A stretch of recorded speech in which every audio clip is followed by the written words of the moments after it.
with regard to Amalek, we have the mitzvah at the end of Parshas Kitetse of Timche es Zecher Amalek. Some read it Zecher, some read it Zecher. The mitzvah of Mechias Amalek, to destroy Amalek. These are our enemies, our arch enemies. And the question is, what's included under the mitzvah of Timche, of Mechias Amalek? How far does it go? We know it includes, says the Mechilta, Me'ish, V'ad Isha, a man, woman, Me'olel v'ad Yonek, Mishar v'ad Seh. So we're talking about men, women, and children, and also animals. That's what it says in the Mechilta.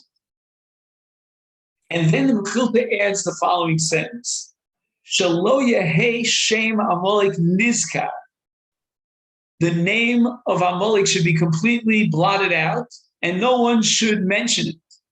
Afilu al behema lomar behema zu shel Amalek. You point to this animal. It's like today you would say, here's his automobile. This automobile belongs to the Amaleki.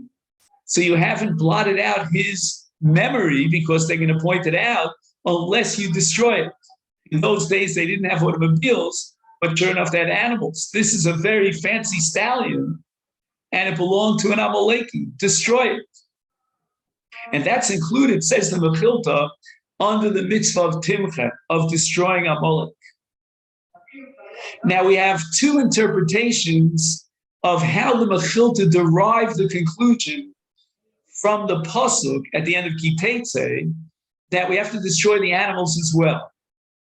We'll start with Rabbi Eliyahu Mizrahi, who's the prime super commentary on Rashi, and he says that the word Zecher tells us that anything that exists, any property, any possessions that might continue the name of Amalek, people relate to it as an Amaleki possession, that has to be destroyed because of the word Zecher. Destroy any Zecher. And we're soon going to see that this statement of the Mizrahi has tremendous ramifications because the Mechilta only mentions animals, Mishar v'ad Seh. What about other possessions of Amalek? Well, according to Mizrahi's logic, this concept that the possession of Amalek continues his name is not limited to animals. It can apply to many different objects. The Sifsei Chachamim says the following, that the emphasis here is on the word Timche. Forget about the word Zecher, but on Timche. The Torah should have said Take es Amalek. Strike against Amalek. What is the significance of Timche es Amalek? Timche means Lahavir kulo min ha'olam. Just obliterate anything and everything min ha'olam. And that includes the animals, the sheep, and the oxen, and the cows, all the animals of Amalek. Now we have to ask this question. What about objects, possessions that are owned by Amalek, but they are not animals? The Mechilta only mentions destroying the animals. According to the logic of Mizrahi, Zecher, we have to obliterate any memory of Amalek. Like, for example, in the case of an animal, this is the stallion, the horse of an Amaleki, and there's still a memory connected with that horse. We got to destroy it. But that should apply logically to any object. Because even an automobile, which is not an animate object, but nevertheless, that is his Rolls Royce, that belonged to an Amaleki. So therefore, we'd have to destroy it. And we could add that even according to Sifsei Chachamim, could be the same logic, although not derived from the word Zecher, but rather from the word Timcha. Timcha min ha'olam. Could be that Timcha min ha'olam might apply even to possessions that are inanimate and are not animals. That we don't know. So we don't have a commitment, so to speak, on the part of the Sifsei Chachamim. By the way, the Sifsei Chacham was an interesting personality. we'll talk about another time. He was a musician. He actually wrote music. He was a German Jew. In any event, getting back to the Mizrahi clearly commits himself that we have to get rid of any Zecher of Amalek. And that would apply to possessions acquired by Amalek, even if they're not animate, they're not animals. However, we have a very important Rashi. We have mentioned in the past, I think it was either a week or two ago, that the second major battle against Amalek was fought by Shaul HaMelech, and he got the mandate from Shmuel. And Shmuel told Shaul to obliterate Mishar V'Adseh, etc. And again, there's only a mention of animals. And we're going to take a look at Rashi in Shmuel in Shmuel Beis. And we're going to see from Rashi that Rashi understood that the destruction is limited to the animals and nothing beyond the animals. When Shmuel said to Shaul, Mishar v'Adseh michamar v'ad gamal, he meant specifically animals. How do I see this from Rashi? Well, Rashi wants to understand why Shaul was given the mandate to destroy the animals. And Rashi says because the Amalekim, you remember this discussion, were Machashmim. They were the experts in sorcery, and they would be able to transform a human being into an animal. Because humans and animals share many different qualities of nefesh, what we call a nefesh, ha'adam nefesh behema. And therefore, the mitzvah was to destroy the animals of Amalek. And why?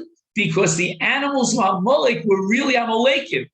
So this is not a mitzvah, according to Rashi, to destroy the possessions of Amalek, but rather to destroy Amalek Gufa, the Gufim Shel Amalek. And the animals were the Gufim Shel Amalek, because the Amalekim transformed themselves into animals.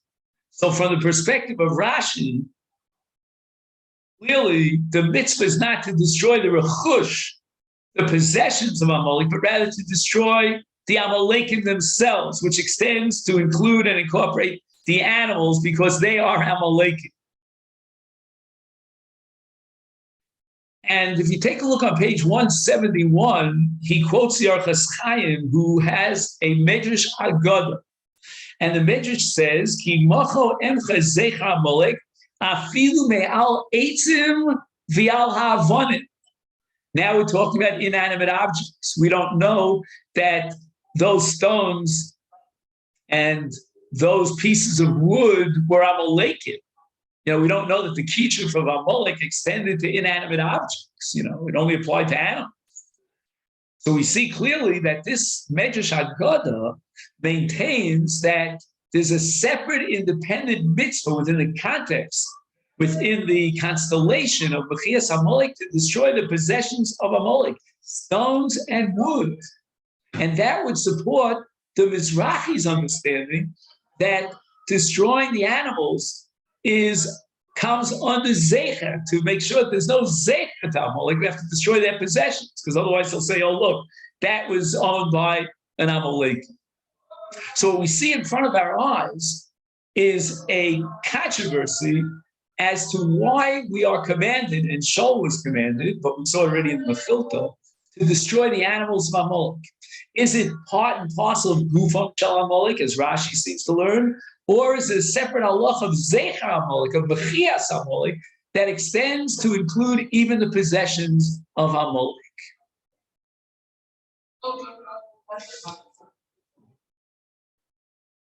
Now, at this juncture, we're going to be studying for a while now the Pirush of Rabbeinu Bechai to the end of Parshas Ki Teitzei and the mitzvah of Mechias Amalek.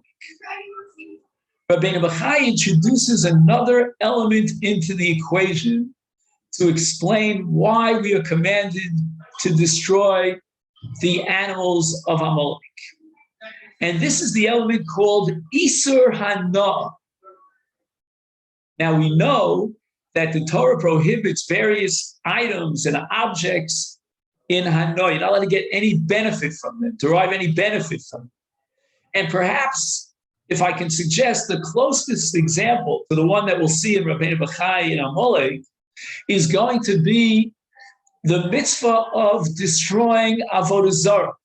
The Torah says, Hachrem cherem hu Lashem Elokech, that the possessions that were worshipped in the context of idolatry are to be placed into cherem. And cherem requires and generates an Isur Hana. So, for example, if let's say this table, which is holding up my laptop, was worshipped by an idolater, then I would not be allowed to put my laptop on top of this table, because I'd be benefiting and enjoying Hana from an Isur Hana, from Avodah Zarah. Now, I'm going to try to use that as a paradigm, as a model to explain Rabbeinu Bachai. What does Rabbeinu Bachai say? Rabbeinu Bachai says that when we defeat Amalek in battle, then Shalal Amalek Asur Bano. The Shalal, which means the booty, the possessions that we can take domain over them, are prohibited from Hana. Notice, please, that Rabbeinu Bachai doesn't mention anything about destroying the possessions of Amalek, which was the discussion that we had until now, whether it be the Haggadah or whether it be the Mizrahi in explaining the mitzvah of Zecher or the Sifsei Chachamim in Timcha. All that had to do with destruction. Destroy, destroy, destroy. Seek out and destroy, like we have by Avodah Zarah. Seek out the Avodah Zarah, root it and destroy it. But here, Rabbeinu Bachai is saying something totally different. He's not focused on destroying it. He's focused on Isur Hana. Now, it's very often the case that when the Torah prohibits something in Hana, like, for example, Nosar, there's a mitzvah of streifa, Ba'esh Tisrofa. But that's not true for every single Isur Hana. There are many Isur Hana that you just have to get rid of them without destroying them. You know, hide it, lock it up, mikbarim, maybe throw it into the Yam, Melach, whatever it might be. Nowhere does Rabbeinu Bachai indicate that you have to destroy the rechush, the possessions of Amalek. He simply says, Isur Hana mirechush Amalek. Don't get any benefit from it. And therefore, I take a little bit of objection to the language here of the Hegyonei Halacha. He says, the Nirek Havanaso, he says, it seems to me to interpret Rabbeinu Bachai, we should do so al pi divrei hamachilta. No. I would object, L'fi Mechilta is talking about something else entirely. The Mechilta is talking about the mitzvah of Zecher, of Mechia, of destruction. That's not Rabbeinu Bachai. He doesn't mention a word about destruction. Rabbeinu Bachai is focused on Isur Hana. And I would say that since the Torah speaks about Mechias Amalek, it means, according to Rabbeinu Bachai, get rid of Amalek and don't benefit from anything that belongs to Amalek. So Rabbeinu Bachai is going to derive from the mitzvah of Mechias Amalek, or I wouldn't even call it the mitzvah of Mechias Amalek. I would call it the din of Mechias Amalek, the kiyum din of Mechias Amalek is Isur Hana, but he derives an Isur Hana.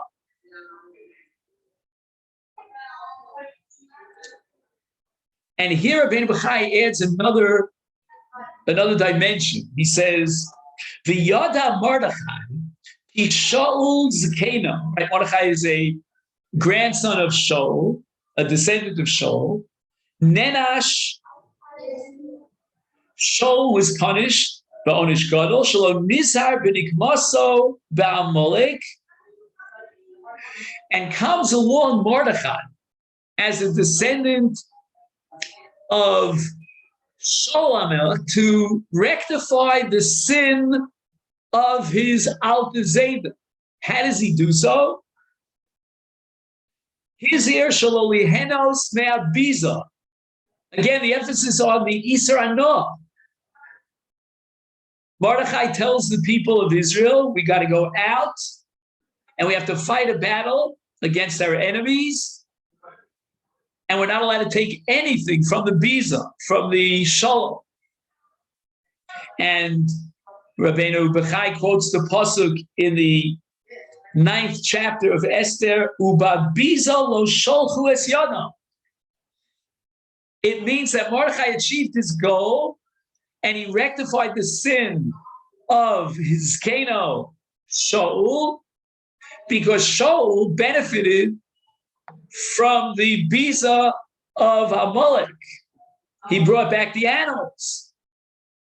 But Mordechai warned the people of Israel, we're going to fight this battle and don't even think of touching the Biza. It's fair. It's also banal. And that's why the Pasuk wants to testify that Mordechai was successful. He achieved his goal of tikkun. Uba biza lo sholchu es yadam. They left the biza behind. We're going to soon see that there's something very similar that applies to Ammon and Moab, but leave that on the side for the time being. So it means that Rabbi Bechai understood that anything that was possessed by Amalek and his descendants is out of bounds, not to be touched. And that's an Isser Anah in the Chefta, the Biza, in the Rechush of Amalek. And that's what the Jewish people fulfilled, and they didn't get any benefit whatsoever from the Biza of Amalek. But now we have to ask one question. How does Rabbeinu Bechai know that the pasuk uba biza lo sholchu es yadam belongs to Amalek, and it's a tikkun on the chet of Shaul vis-a-vis Amalek? True, there were enemies of the Jewish people. Many were in Shushan, others were scattered out throughout the 127 provinces. This is all true. But how do you know, Rabbeinu Bechai, that this was a battle against Amalek and that Babiza lo sholchu es yadam is to be placed within the constellation, the context of Amalek, as a tikkun for the chet of Shaul vis-a-vis Amalek of his day? And the answer is from 4 commentaries of the Targum. 4.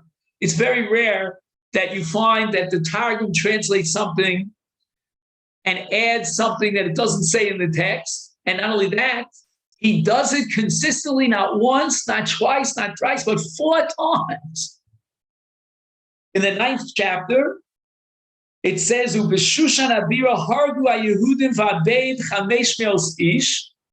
So he destroyed 500 people in Shushan. And the Targum says that Beshushan Birnasa means the capital, Kotlu Yehudim, the Jews killed, Chamesh Mea Guvrin, and then he adds Vikulan, and all these 500 Rofyolim, they were officers, Midabase Amalek. I never knew that. I thought there were lots of enemies amongst the 127 provinces of Achashverosh. You know, the Ukraine is very much in the air today. I don't know that the Ukrainians were Nazis, but I can tell you that they helped the Nazis a lot, and sometimes they're even more cruel than the Nazis. And I can go on and on. Just mentioning Ukraine because it's in the news these days. They say that Putin wants to visit the kever of Rabbi Nachman in Uman. You know, that's why he's taking over the Ukraine. But whatever it is, the Targum again, a second time, it says, Vayakilu Hayudim Asher b'Shushan, this is on the second day, the 15th, Vayargu b'Shushan, no, maybe the 14th, Shlosh Me'os Ish, Ubabiza lo Sholchu es Yonam, says the Targum, once again, Tlas Me'er Guvrin b'De Beis Amalek. It doesn't say the Pasuk they were from Beis Amalek. Again, in Pasuk Tezayin, V'arog b'Sonehem, Chamisha v'Shivim Elef, in all the provinces they destroyed 75,000. Ubabiza lo Sholchu es Yonam, Zok the Targum, V'Katlu etc. Shivim v'Chamisha Alfin, B'De Beis Amalek. 4 times over, very consistently, we have destroyed the enemies, are not stam enemies from the nations of the world, our Sodim, but rather Amalekim, Azoy State and Targum, over and over and over again. And apparently, that supports Rabbeinu Bachaya, that Mordechai's plan, when he told the people not to take from the Biza, was a rectification of the Chet of Shaul with regard to the mitzvah of Mechias Amalek. And in fact, which Shaul did the Jewish people not take from? Says the Targum and Rabbeinu Bachai, from the Shaul of Amalekim. Because Amalek generates in its possessions an Iser Hana. Now, when it says in Rabbeinu Bachai, excuse me, that Babiza lo Sholchu es Yadam,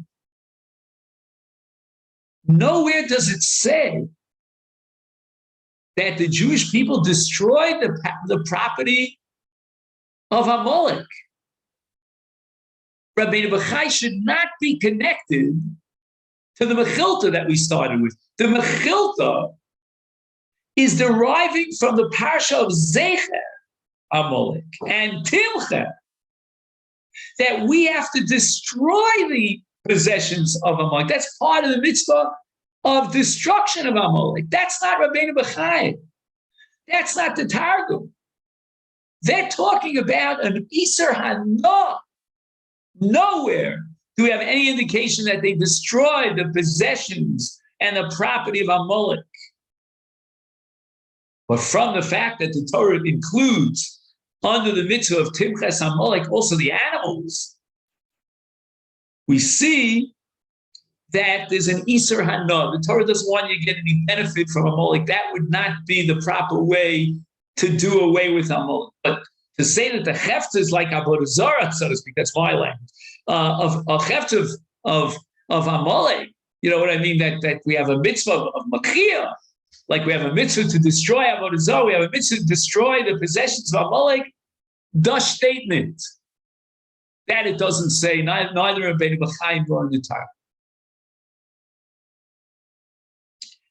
Now, if this be the case, then when we have a mitzvah that includes Mishar, V'Yadseh, V'Chamor, V'Yadgamal, the animals, why is it that if the animals, let's take, for example, Rashi Sheet. You remember the Rashi Sheet was that the animals of Amalek were really Al Pikichu if they were Gufam Shal Amalek.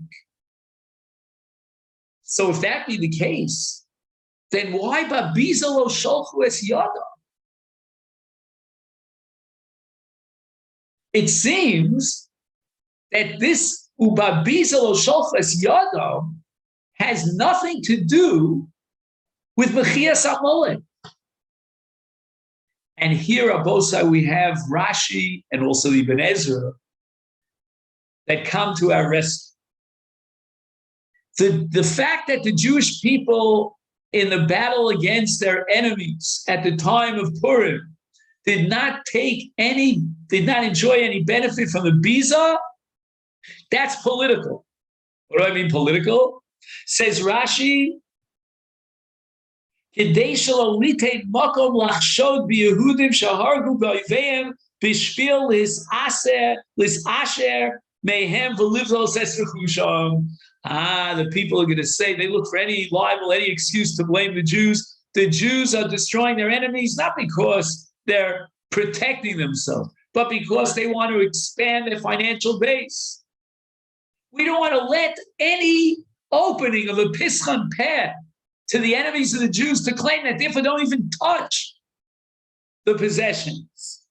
Then Rashi says, Dover Acher Kidei Lo La'orer Kino B'Leiv HaMelech, because maybe Achashverosh would be jealous of the Jewish people. They're amassing such wealth by confiscating the property of their enemies.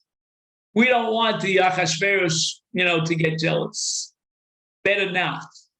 Or as the Ibn Ezra says, it's the same idea, the slightly different formulation. HaYehudim lo sholchu yadam v'biza ela masrua le'otzos hamelech. They took all of the biza and they transmitted it to the otzos, to the treasuries of the king. V'asu came b'shpil l'ratzos hamelech. This is all political. So we have two approaches to the pasuk and this dimension of the Megillah of ubabiza lo sholchu es yada. One approach is the Isar Hana, which Rabbeinu Bachai formulates. The other approach is it's purely political, has nothing to do with Isar Hana from Rechush of Amalek.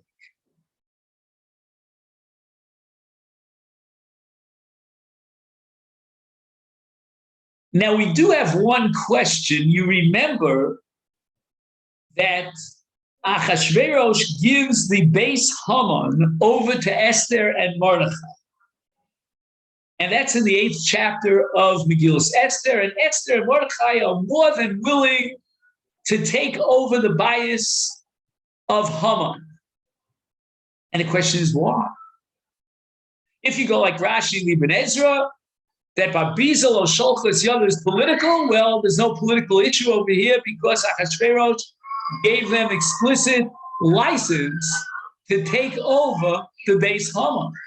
But if we go with the sheet of Rabbeinu Bachai, that within the constellation of Amalek, there's halacha of Isar Hana, B'Rechush Amalek, then the greatest Amaleki of the time was Haman.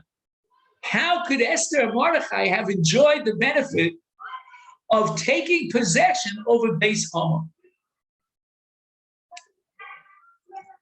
So at this point, we're ready for the most phenomenal and fundamental machlokes about the mitzvah of Amalek.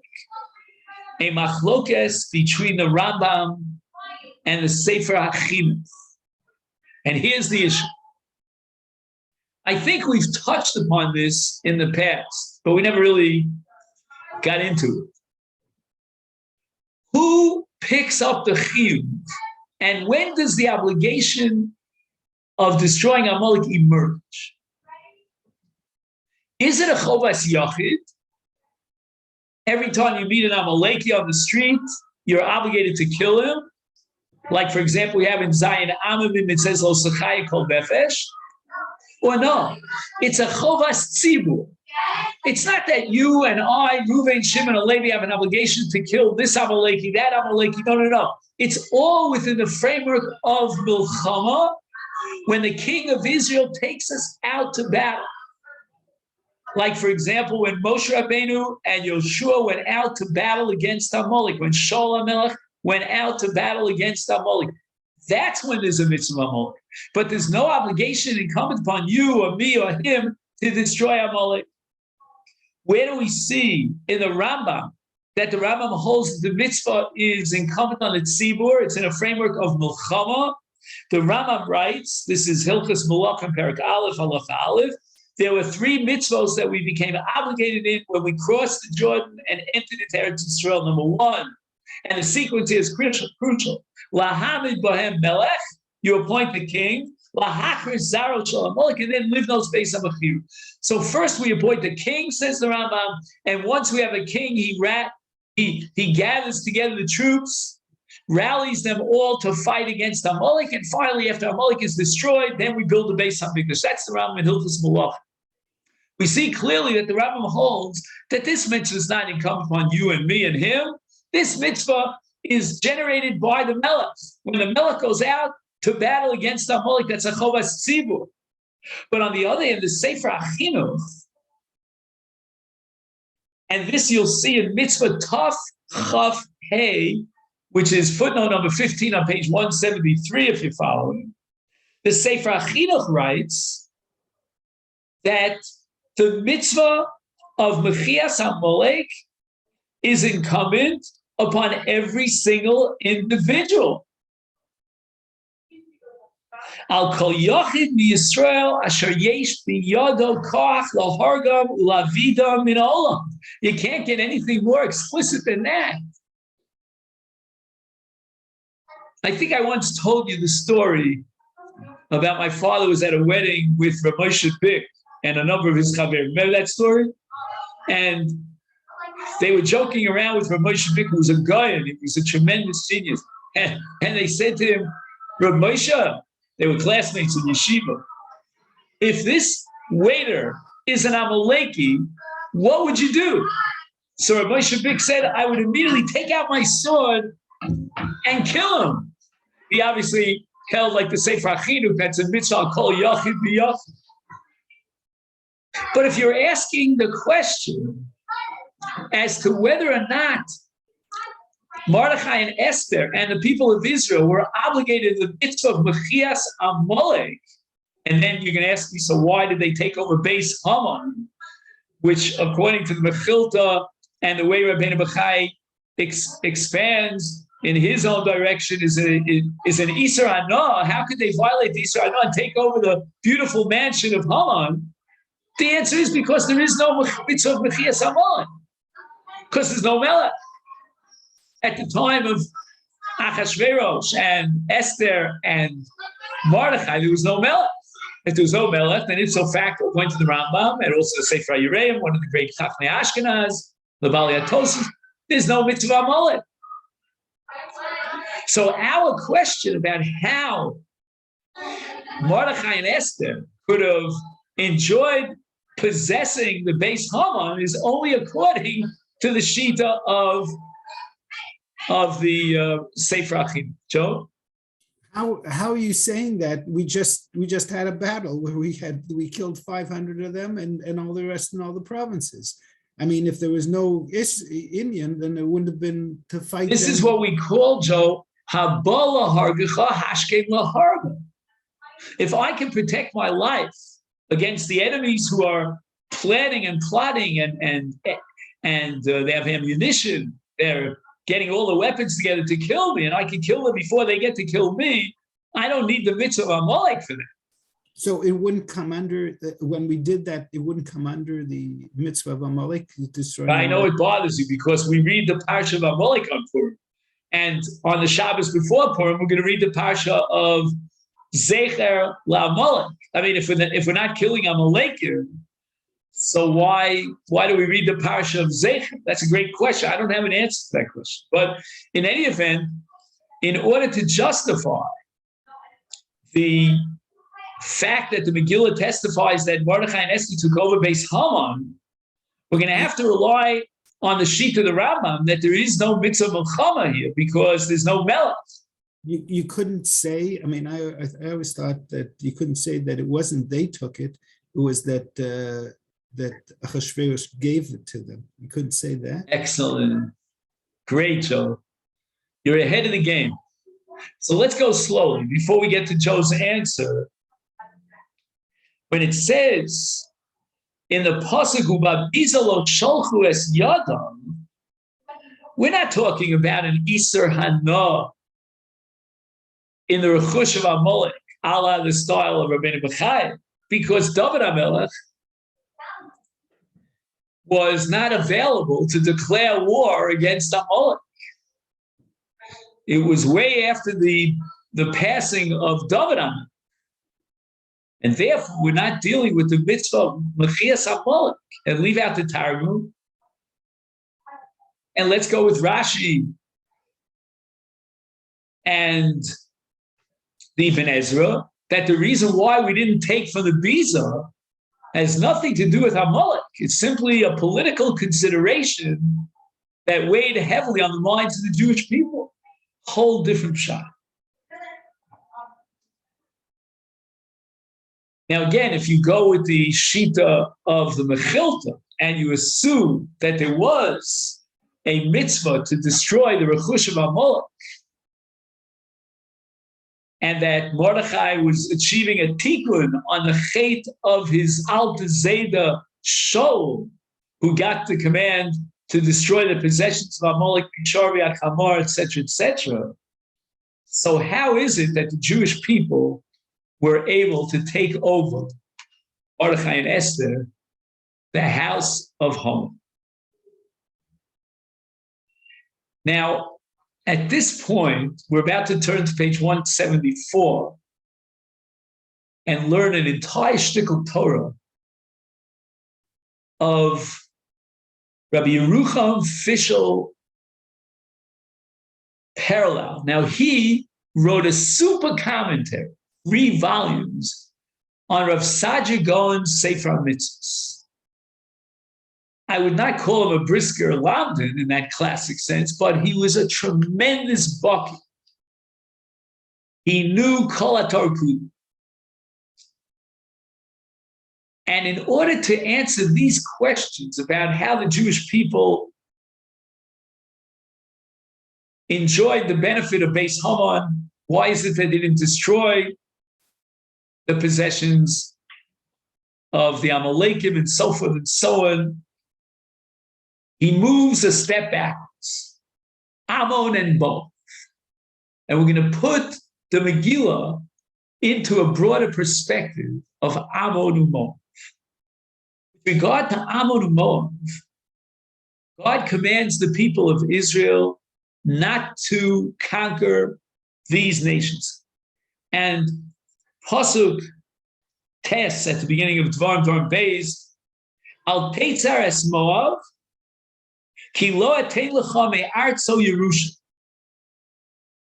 And a few psukim later, Pasuk Yutes in the second chapter of Dvarim, with regard to Ammon, it says, "V'karavta ul bnei Ammon al titzurim ki lo atein lecha me'eretz bnei Ammon lecha Yerusha." So there are 2 nations, Ammon and Moab, about which God gave an explicit command not to battle against these nations.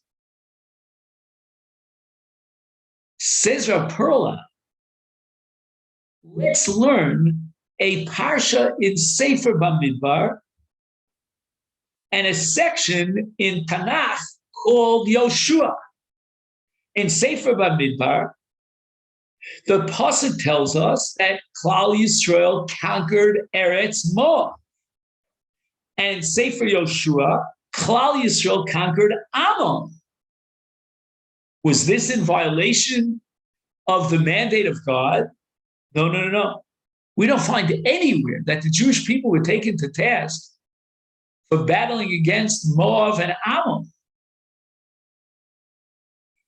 So the Gemara in 2 places raises this question. In Chulin and in Gittin. Says the Gemara, why did the people of Israel conquer the land of Ammon and Moab? And here you have to be a little bit of a brisker lamb. Is it a din in the Chefta? In other words, the Karka, the territory of Ammon and Moab? Or is it an Isser vis-a-vis the Gavra of Ammon and Moab? What's the nafkamina? Amar Rav Papa, if another nation will conquer the land of Ammon or of Moab, says Rav Papa, mutar li Yisrael lakachas mehem. The Jewish people are allowed to confiscate that land, even though it's the land of Ammon and Moab, because the Isser was not in the land. When HaKadosh Baruch Hu says Al Teitzar, he meant don't fight a battle against Ammon and Moab and kill Ammon and Moab. We have Hakaras HaTov to Ammon and Moab. But it has nothing to do with the Chefts of the Karka. And that's where Papa points out in 2 places in Shas, that if another nation takes over Ammon and Moab, we then are allowed to take over Ammon and Moab, the land of Ammon and Moab. We can't fight against Ammon and Moab, but they've already been destroyed. And the language of the Gemara is Ammon and Moab tiaru b'Sichon. In other words, Sichon fought the battle against Ammon and Moab, and he was mitayer. He set the he set the tone to allow the Jewish people to take over the land of Ammon and Moab, because the Ammonim and the Moabim were vanquished by Sichon, and it's not a din of the to the Karka. There's Rav Yerucham Perla. Now we can understand why Haman's bias could be taken over by Mordechai and Esther. And he quotes a Gemara in Sanhedrin on Daf Mem Ches Amud Beis. The Gemara says, "Haruge Malchus Nichseim LeMelech." Anyone who's put to death by a kingly order, his possessions belong to the king. Therefore, since Haman was killed by the order of the king, meaning of Achashverosh, therefore, Al Pi Din, the Nechasim now belong to Achashverosh. They no longer belong to Haman. And that's what we call Mitayr, or Matir, I would call it. That the fact that Achashverosh took over the possessions and the house of Haman by virtue of the law of Haruge Malchus Nichseim LeMelech, therefore, he is Matir, the Nechasim, from the Isur Hanoah. How do we know that it was a kingly decree to destroy Haman? The pasuk says, "Hine beis Haman nasati leEsther v'oso tolu al ha'etz." What is v'oso tolu al ha'etz? It means because oso tolu al ha'etz, because Achashverosh gave the kingly command to hang up Haman and destroy him. Therefore, Haman now has the halacha of Haruge Malchus. And as far as Haruge Malchus is concerned, Nichseim LeMelech, and now the Melech Achashverosh is mitayr than the Chasim. And this, I think, ties up with what Joe was saying before, that it was the king, Achashverosh, who gave base Haman to Esther and Mordechai. I get chills from this. I mean, it's mind-boggling how everything fits into place. And the pasuk says, "Bayomahu." This is in the 8th chapter of Megillah Esther. "Bayomahu nasan hamelech Achashverosh liEsther Amalka as base Haman sorer haYehudim." Meaning, how could Haman and his possessions be transmitted to Esther and Mordechai? After all, Haman is the Tzorah HaYehudim. The answer is because Nasan HaMelech Achashverosh liEsther is base Haman. It was Achashverosh who now owned the property of Haman. He writes here, and we're going on now to page 175, that Tlias Haman b'mitzvos hamelech is machmaso hutar leMordechai v'Esther lehenos min habayis. So as a result of the fact that Haman was killed b'mitzvos hamelech, that makes him into Haruge Malchus and Nichseim LeMelech, and that's going to be Matir.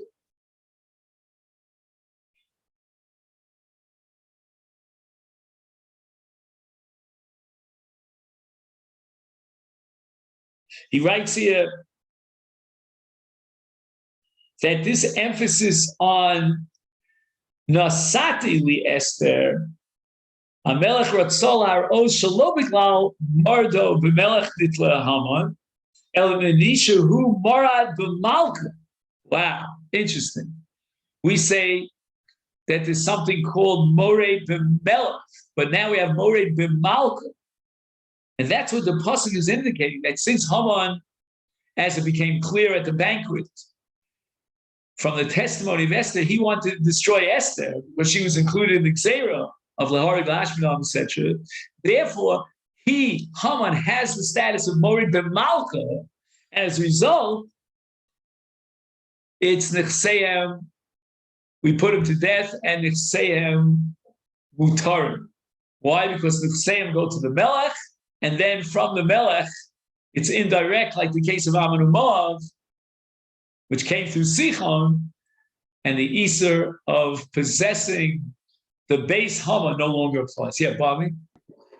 If something is Asr Bahana, in other words, if Haman's house was Asr Bahana, then how can you be Mitaher it just because it goes to Achashverosh and he claims it under Malchus? It's Asr Bahana b'Toras Rechush Amalek. If you remove the status of Rechush Amalek, then immediately you remove the Isser Hana. So in other words, which you could not do, for example, with Avodah Zarah. I don't know, in Avodah Zarah, I think you need something called Bitul to be Matir Hana. If something was, you have to actually change the object. Right. If somebody was Avodah Zarah, the fact that another guy buys it or takes it over will not, and he's not Avodah Zarah. It's still also Bahana. Right.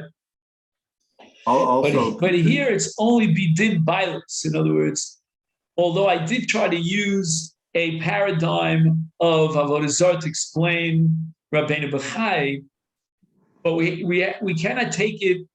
In other words, a chefta is a nevad. As long as the chefta has its identity as a nevad with an ayin nevad, then it's also bana. In the case of Hama, we're not talking about nevad. Right. We're talking about rechush. We're talking about bailus. And we can be mafkia bailus. Right. Just two other possible answers is, there's a medrash that says that Haman was Mordechai's slave. So, that would be an easy way out. And number two is that the base Haman maybe never belonged to Haman. Maybe it was always belonged to Achashverosh. In other words, he was just living in it, like the prime minister's palace kind of thing. Like Lahavdil, they buy a house for the rabbi. Well, right. Or like the Biden lives in the White House, but he doesn't own the White House, or right. So I want to just finish up the shir on page 175. Lama lo ivdu in the second paragraph. Lama lo ivdu es habiza. Why does it say habiza lo sholchu es yada? But it doesn't say that they destroy the possessions of Amalek. He says, "Kevan sheYehudim hargos oiveiim b'mitzvas melech Achashverosh nimtza shenichnesu ha'oivim b'geder harugei malchus." This is a fascinating chiddush here.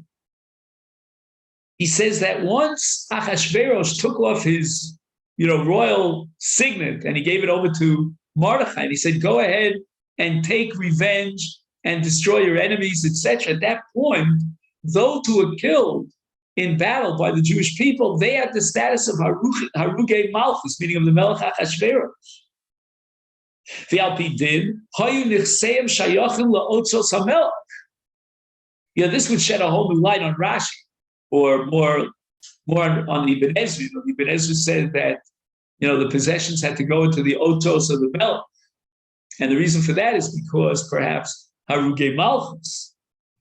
Hamelech hitel Yehudim livzos es rechusham. The king said, "Look, as far as I'm concerned, you can take possession of all the money and the wealth of your enemies." But the Jews didn't want to take advantage of that. HaYehudim mitzidam lo shalchu bo yad.